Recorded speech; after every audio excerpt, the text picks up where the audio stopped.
Namaskar. Hello and welcome to PGurus channel. I'm your host Sree Iyer. This is a special transmission.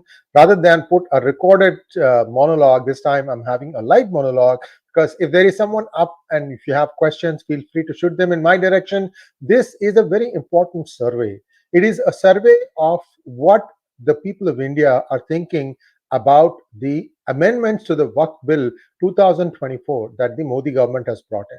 It has put in a lot of thought because it has tried to be inclusive, bringing in all the different divisions and subdivisions of the Islamic religion that coexist in India peacefully to make sure that they have a say in the Waqf board, the Waqf property, and how best can anyone and everyone use this land for their use. Because it is believed that right now the Waqf board is pretty arbitrary and it only serves a few, while the rest of the community are not really getting the benefits it was intended for. So we'll take a look at what the survey says and see what the people of India are saying about this survey.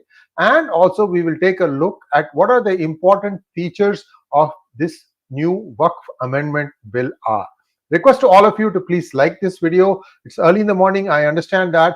This is important because we have a whole slate of programs that will be coming today over the day, and we thought we should start with this one because it shows the intent of this government to be truly inclusive for all sections of the society in India. I'm going to show you a slide deck now and we will walk you through the results of the survey. Here we go.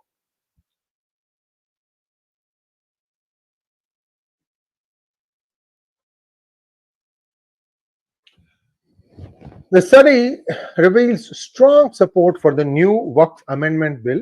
The survey released on September 12th highlights overwhelming support among Indian citizens for amending the Waqf Act. The survey by local circles, this is the entity, received over 47,000 responses from citizens across 388 districts in India. Pretty widespread. I've given you a bunch of links in the reference section of description, so feel free to go through that to get the full import of all the data that has been collected here. 9 in 10 citizens support the bill to amend the Waqf Act. Before you tell me, wait a minute, maybe this is cute, I'll give you the cross section also and that will surprise you. 96% of the respondents advocate for mandatory registration of Waqf properties with district collectors and wish for Waqf boards to have a say in how these properties are used.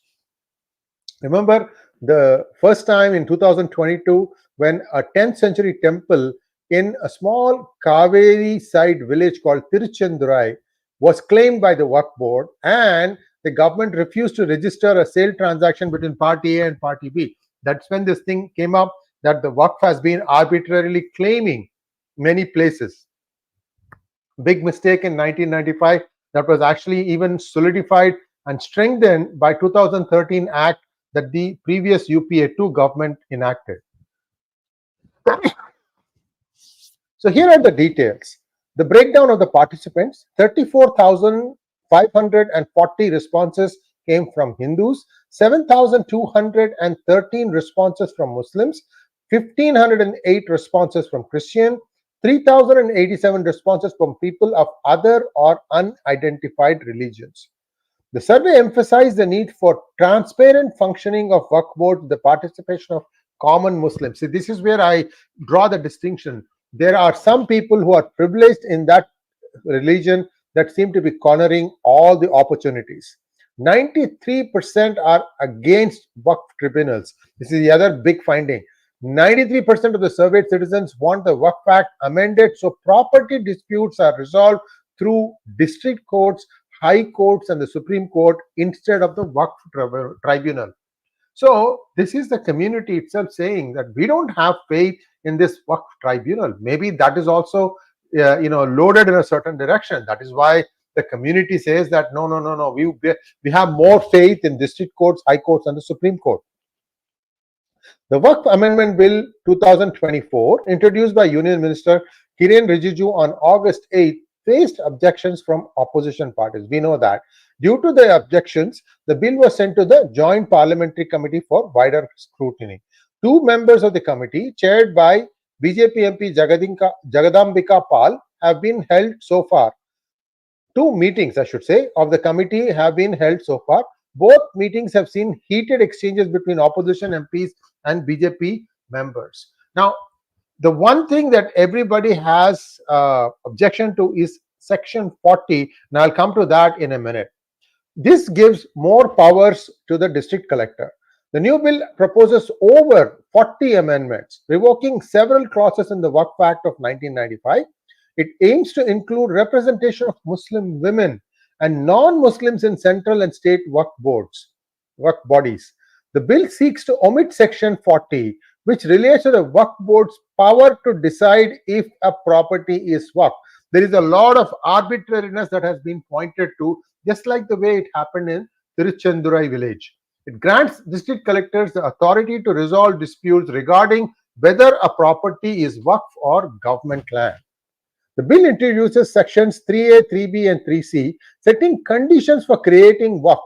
A person must be the lawful owner and competent to transfer the property to create a Waqf. Because Waqf was essentially done for people who wanted to donate land for Muslim causes, like an endowment. Proposes a separate Waqf board for the Bohra and Aga Khani communities. It includes provisions for the representation of Shias and backward classes among the Muslims. The Waqf board controls 8.7 lakh properties spanning 9.4 lakh acres, valued at rupees 1.2 lakh crore, making it India's largest landowner after the armed forces and Indian Railways. That's all we have for you guys. So there is a lot of support, and this spans multiple communities. So one can't say that it's only one particular section it wants the changes. See, it's arbitrary. So because of the arbitrariness, many people are exploiting it. So that is where the leveling field comes in. I expect this to be passed easily in both houses of parliament once it comes out of the joint parliamentary committee, and this would be a big hit for big win for the Modi government, because it would show that even as a coalition, the government is able to work with everyone, take everyone along, and bring a bill that helps a modern India. Thanks for watching. Please like, share, and subscribe to our channel. Don't forget to click on the bell button for notifications. Namaskar.